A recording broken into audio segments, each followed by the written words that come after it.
Pilot వాళ్ళు last మాట్లాడుకున్న మాటలేంటి, అసలు క్రాష్ ల్యాండ్ అయ్యే ముందు లోపల ఏం జరిగింది అనేది కూడా తెలుసుకునే ప్రయత్నం అయితే చేస్తున్నారు. ఇక మరింత సమాచారం అందించేందుకు మా ఆ, మా అసిస్టెంట్ ఎడిటర్ రామ్ దాస్ అందుబాటులో ఉన్నారు. రామ్ దాస్, మనం చూస్తున్నాము ఏదైతే ఘోర విషాద ఘటన జరిగిందో అసలు ఆ సాంకేతిక లోపమే ఘటనకి గల కారణం అంటూ కూడా తెలుస్తుంది. సో ఇప్పటివరకు ఏమైనా అప్డేట్స్ వచ్చాయా? దీనికి సంబంధించి సమగ్ర దర్యాప్తు చేపట్టే అవకాశం ఉంది. బ్లాక్ బాక్స్ దొరికితే పూర్తి స్థాయి సమాచారం మనకు విశ్లేషించే అవకాశం కనిపిస్తుంది. అసలు ప్రమాదం ఎందుకు సరిగ్గా ఎయిర్పోర్ట్ లో ల్యాండింగ్ అయ్యేందుకు ఎమర్జెన్సీ ల్యాండింగ్ కు వాళ్ళు అనుమతి కోరారు, కానీ అప్పటికే సమయం మించిపోయింది. ఎమర్జెన్సీ ల్యాండింగ్ ఎందుకు అడిగారు అనేది ఇప్పుడు తెలియాల్సింది. అయితే ఇది సాంకేతిక కారణమా, లేదా వాతావరణ ప్రతికూల పరిస్థితులా, ఇంకేదైనా పక్షి ఏమైనా ఢీకొట్టిందా, ఏం జరిగింది? ఈ విమాన ప్రమాదానికి సంబంధించి అనేక మిస్టరీలు అయితే ఉన్నాయి. 1959లో పుట్టిన అజిత్ పవార్ మహారాష్ట్ర రాజకీయాలు చాలా కీలకంగా వ్యవహరించారని చెప్పాలి. ఆయన మహారాష్ట్రలో ఉప ముఖ్యమంత్రి స్థాయికి ఎదిగారు. గతం కాంగ్రెస్ ప్రభుత్వంలో కూడా ఆయన ఉప ముఖ్యమంత్రిగా పనిచేశారు, ఇరిగేషన్ మినిస్టర్ గా పనిచేశారు, రూరల్ డెవలప్మెంట్ మినిస్టర్ గా పనిచేశారు. తర్వాత మళ్ళీ బీజేపీ కూటమి కట్టి మళ్ళీ ఉప ముఖ్యమంత్రిగా కూడా మహారాష్ట్ర రాజకీయాలను శాసిస్తున్నారు. ఒక రకంగా మహారాష్ట్ర రాజకీయాల్లో అజిత్ పవార్ లేని లోటు చాలా స్పష్టంగా ఇక్కడ నుంచి కనిపించబోతుంది. ఎందుకంటే మహారాష్ట్ర రాజకీయాల్లో ఖచ్చితంగా ప్రభుత్వం సంబంధించి అజిత్ పవార్ అనేది చాలా కీలకంగా మారిన పరిస్థితి ఇటీవలి కాలంలో. సో అలాంటి కీలకమైన నేత ఇవాళ విమాన ప్రమాదంలో మరణించాడని తెలియగానే ఒక్కసారిగా ఆయన పార్టీ కార్యకర్తల శోక సంద్రంలో మునిగిపోయారు. ఇప్పటికే ఆయన కజిన్ అయినటువంటి సుప్రియా సూలే బయలుదేరారు.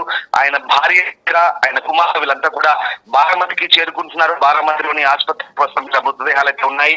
అజిత్ పవార్ తో పాటు ఆయన వ్యక్తిగత సిబ్బంది ఇద్దరున్నారు, ఇద్దరు సహాయకులు, అలాగే ఇద్దరు పైలట్లు ఉన్నారు, ఒక ఎన్సీపీ కర్త ఉన్నారు. మొత్తం ఆయనతో పాటు మిగతా 5 కూడా విమాన దుర్ఘటనలో మృతి చెందినట్టుగా తెలుస్తోంది. సరిగ్గా ఉదయం 8:10 ముంబై ఎయిర్పోర్ట్ నుంచి బయలుదేరి వెళ్లారు. 8:45 ఏటీసీకి సిగ్నల్ కట్ అయింది. 8:45 ఎమర్జెన్సీ ల్యాండింగ్ సంబంధించినటువంటి ఒక కాల్ అయితే వెళ్ళినట్టుగా తెలుస్తుంది.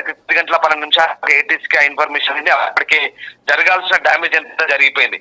తీవ్ర గాయాలతో విమానం క్రాష్ అయిన తర్వాత పూర్తిగా ముక్కలైంది. ఎక్కడికక్కడ తునాతునకలైన పరిస్థితి. తీవ్ర గాయాలతో ఉన్నటువంటి వాళ్ళందరినీ కూడా స్థానికులు గమనించి స్థానిక ఆసుపత్రులకు చేర్పించారు, కానీ అప్పటికే చేయదాటింది. అంతా కూడా స్పాట్ లోనే చనిపోయినట్టుగా తెలుస్తుంది. ఘటనా స్థలానికి సంబంధించిన దృశ్యాలు చూడొచ్చు. అక్కడికి పెద్ద ఎత్తున పోలీసులు చేరుకున్నారు, ఫైర్ ఫైటర్స్ చేరుకున్నారు, మెడికల్ టీం చేరుకున్నాయి, ఎమర్జెన్సీ బృందాలు చేరుకున్నాయి. అప్పటికే ఎవరిని రక్షించలేని పరిస్థితి. అప్పటికే వాళ్ళంతా కూడా మృత్యువాత పడ్డట్టుగా తెలుస్తుంది ఘోర దుర్ఘటన సంబంధించి. ఇక అజిత్ పవార్ విషయానికి వస్తే కనుక ఆయన ఇవాళ చాలా 4 ముఖ్యమైన సమావేశాలు పాల్గొని వెళ్తారు. ఇప్పటికే మహారాష్ట్రలో మున్సిపల్ కార్పొరేషన్ ఎన్నికలు ముగిశాయి. తర్వాత ఇప్పుడు జిల్లా పంచాయతీ ఎన్నికలకు సంబంధించినటువంటి ప్రచారం ఊపందుకుంది. ఇవాళ 4 కీలకమైన సమావేశాలు పాల్గొనాల్సి ఉంది. బారామతి నుంచి ఆయన అసెంబ్లీకి ప్రాతినిధ్యం వహిస్తున్నారు. బారామతి నుంచి గెలిచిన ఉప ముఖ్యమంత్రి అయ్యారు. ఆయన సొంత నియోజకవర్గమైన బారామతిలో ఇవాళ పర్యటించాల్సిన అవసరం ఉంది. సో దాని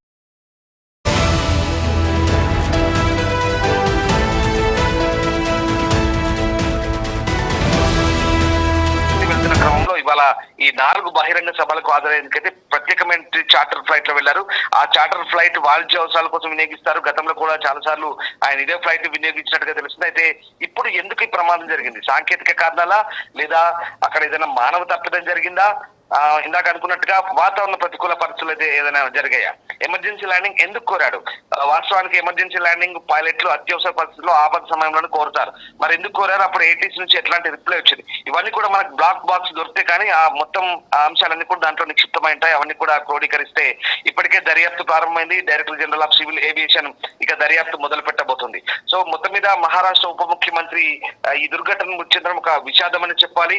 ఆయన ప్రయాణిస్తున్న ఈ విమానం ఏదైతే ఉందో బారామతి సమీపంలో కుప్పకూడడం, దీంతో ఆయన దుర్మరణం చెందడం అనేది ఇప్పుడు ఆ కార్యకర్తలు కలిసి వేస్తున్న పరిస్థితి.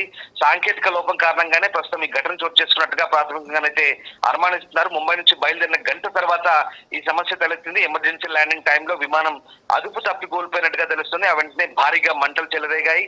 అయితే ప్రమాద తీవ్రతకు విమానం ముక్కలైంది. విమాన ప్రమాదంపై director general of civil aviation అయితే ఇప్పుడు అఫీషియల్ గా ఒక స్టేట్మెంట్ అయితే ఇచ్చింది. విమానంలో ఎవరు బతికుండే ఛాన్స్ లేనట్టుగా వెల్లడించింది. అజిత్ పవార్, 2 వ్యక్తిగత సిబ్బంది, 2 విమాన సిబ్బంది ప్రాణాలు కోల్పోయారు. 1959లో జూలైలో 22న ఆయన జన్మించారు. ఆయన తండ్రి అనంత్ రాయ్ పవార్ సీనియర్ రాజకీయ నాయకుడు, మహారాష్ట్ర మాజీ ముఖ్యమంత్రి శరద్ పవార్ సోదరుడు. బాబాయ్ శరద్ పవార్ అడుగుజాడల్లో రాజకీయాల్లోకి అడుగుపెట్టినటువంటి అజిత్ పవార్ చాలా కీలకమైన నేతగా మహారాష్ట్ర రాజకీయాల్లో తనదైన ముద్ర వేశారని చెప్పాలి. 1982లో 82లో తొలిసారి కార్పొరేటివ్ షుగర్ ఫ్యాక్టరీ బోర్డుకు ఎన్నికయ్యారు. ఆ తర్వాత 16 ఏళ్ల పాటు పూణే జిల్లా సెంట్రల్ కోఆపరేటివ్ బ్యాంక్ చైర్మన్ గా వ్యవహరించారు. 1991లో తొలిసారి బారామతి పార్లమెంట్ నుంచి లోక్సభకి ఎన్నికయ్యారు. తర్వాత ఆయన బాబాయ్ శరద్ పవార్ కోసం ఆ సీట్ ను త్యాగం చేసి రాష్ట్ర రాజకీయాల్లోకి ఆయన అడుగు పెట్టారని చెప్పాలి. సో 1991 బై ఎలక్షన్ లో బారామతి అసెంబ్లీ నుంచి ఆయన గెలుపొందారు. ఇక అక్కడి నుంచి ఆయన వెనుదిరి చూసుకోలేదు. మహారాష్ట్ర రాష్ట్ర రాజకీయాల్లో ఆయన కీలకంగా వ్యవహరిస్తున్నారు, చక్రం తిప్పుతున్నారని చెప్పాలి. ఆ నియోజకవర్గం నుంచి 7 సార్లు మహారాష్ట్ర ఎమ్మెల్యేగా విజయం సాధించారంటే ఆయన అప్రతిహాతంగా ఎంతగా రాజకీయాల్లో వెలుగొందుతున్నారో మనం చెప్పొచ్చు. సో మొత్తం మీద ప్రస్తుతం ముఖ్యమంత్రి దేవేంద్ర ఫడ్నవీస్ నేతృత్వంలోని మహాయుతి ప్రభుత్వంలో ఉప ముఖ్యమంత్రిగా కూడా ఉన్నారు. గతంలో కాంగ్రెస్ కూటమిలో కూడా ఆయన ఉప ముఖ్యమంత్రిగా పనిచేశారు, ఇరిగేషన్ మినిస్టర్ గా పనిచేశారు, గ్రామీణాభివృద్ధి శాఖగా మంత్రిగా పనిచేశారు. అనేక కీలకమైన నిర్ణయాలు తీసుకున్నారు. మహారాష్ట్ర అభివృద్ధికి సంబంధించి, రాజకీయాలకు సంబంధించి చాలా కీలకంగా వ్యవహరిస్తున్నారు. ప్రభుత్వాల ఏర్పాట్లో కూడా ఆయన చాలా కీలకంగా వ్యవహరించారని చెప్పొచ్చు. అప్పటి కాంగ్రెస్ ప్రభుత్వం, యూపీ హయాంలో కాంగ్రెస్ ప్రభుత్వం కావచ్చు, శివసేన వాళ్ళతో కలిసి, తర్వాత ఇప్పటికీ కూటమి శివసేనతో షిందేతో కలిసి కూడా మళ్ళీ మహాయుటంతో కూడా మళ్ళీ కీలకంగా వ్యవహరించారు. కొద్ది కాలం పాటు శరద్ పవార్ తో విభేదించిన తర్వాత ఈయన వైపు మెజార్టీ ఎమ్మెల్యేలు వచ్చారు. తర్వాత శరద్ పవార్ ఒంటరివాడు కూడా అయ్యాడు. తర్వాత మళ్ళీ మొన్నటి నగర పాలక ఎన్నికల్లో నగరపాలిక మున్సిపల్ ఎన్నికల్లో ఆయన పూణే అలాగే పరిసర ప్రాంతాల నుండి కొన్ని ఎన్నికల్లో మళ్ళీ తిరిగి ఆయన బాబాయ్తో జత కట్టాడు. చించి పింప్రాడ, పూణే ఇట్లాంటి ప్రాంతాలు ఆయనతో జతకట్టి మళ్ళీ తిరిగి అక్కడ పోటీ చేసిన పరిస్థితి. అంటే ఇక్కడ మళ్ళీ బీజేపీతో విభేదించారు, ఎన్డీఏతో. కొన్ని స్థానిక పరిస్థితులకు అనుగుణంగా ఆ నిర్ణయం తీసుకోవాల్సి వచ్చినట్టు ఆయన చెప్తున్న పరిస్థితి. బట్ ఏమైనా రాజకీయాల్లో చాలా కీలక నేతగా ఉన్నారు, చాలా కీలకంగా వ్యవహరిస్తున్నారు. మహారాష్ట్ర రాజకీయాల్లో ఆయన చెరగని ముద్ర వేశారని చెప్పాలి. ఇప్పటికైతే ఆయన దుర్మరణం చెందిన వాటితో ఒకసారిగా ఆయన పార్టీ కార్యకర్తలతో కలిసి వేసింది. పెద్ద ఎత్తున ఇప్పటికే ముంబై హెడ్ క్వార్టర్స్ చేరుకున్నారు. అలాగే కొంతమంది బారామతికి ఎన్కౌంటర్ అవుతున్నారు. చాలా మంది కూడా ఆయన కుమారుడు, భార్య సునీత, అలాగే ఆయన సోదరి ఎవరైతే ఉన్నారో సుప్రియా సులే, శరద్ పవార్ కుమార్తె, వీళ్ళంతా కూడా ప్రస్తుతం బారామతి వెళ్తారు. బారామతిలోని స్థానిక సర్వజన ఆసుపత్రిలో ప్రస్తుతం వీళ్ళ డెడ్ బాడీస్ అంతా అక్కడే ఉన్నాయి.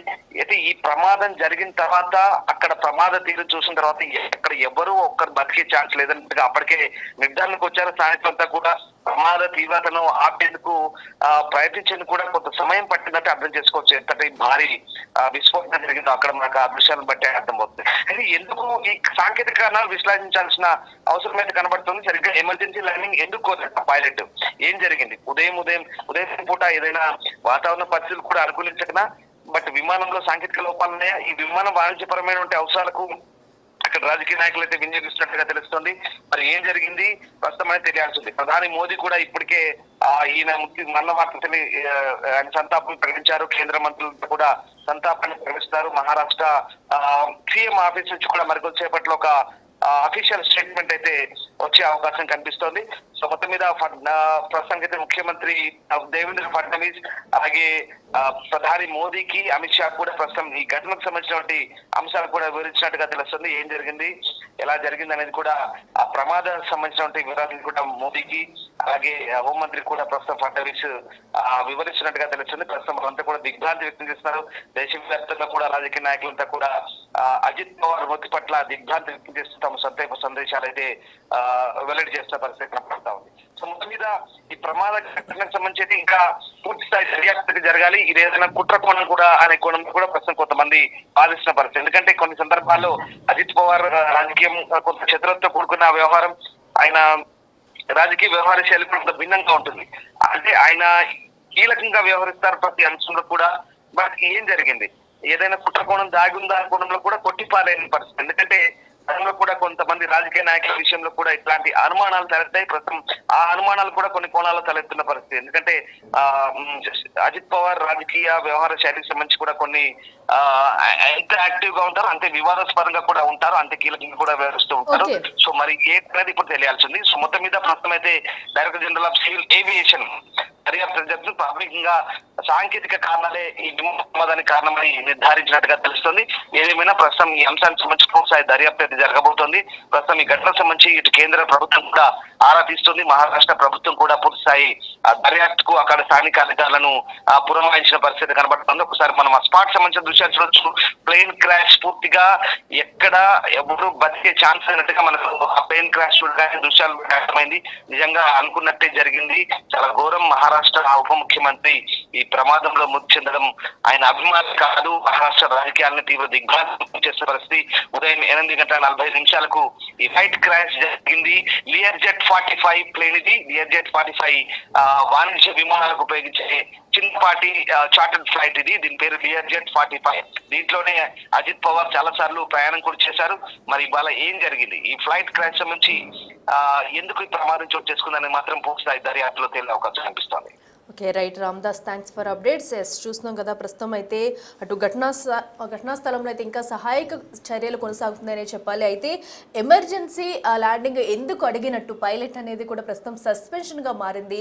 అటు ఏదైతే ఆ ఫ్లైట్లో ఉన్న బ్లాక్ బాక్స్ దొరికితేనే కానీ వీటన్నింటికీ కూడా ఆన్సర్ వచ్చే అవకాశం అయితే కనిపిస్తుంది. బ్లాక్ బాక్స్ దొరికిన అనంతరం కూడా దానిని క్రోడీకరించి అసలు వాళ్ళు ముందే ఏం మాట్లాడుకున్నారు, ఎందుకు ఎమర్జెన్సీ ల్యాండింగ్ అడగాల్సి వచ్చిందా అనే విషయాలు కూడా బయటకు వచ్చే అవకాశం అయితే కనిపిస్తుంది. సో ప్రస్తుతం అయితే అటు ఆ ఘటనా స్థలం నుంచి అయితే మృతదేహాల్ని ఆసుపత్రికి తరలిస్తున్నారు. వారి కుటుంబ సభ్యులు కూడా ఇప్పటికే అక్కడికి చేరుకుంటున్నారు. మరో పక్కన ఘటనా స్థలంలో ఏమన్నా ఆనవాళ్లు దొరుకుతాయా, ఏమన్నా ఆధారాలు లభిస్తాయా అనే కోణంలో కూడా ఇప్పటికే విచారణ అయితే ప్రారంభించారు. ఇంకా పూర్తిగా మంటలను అయితే అదుపులోకి తీసుకొచ్చేందుకైతే ప్రయత్నాలు అయితే జరుగుతున్నాయి.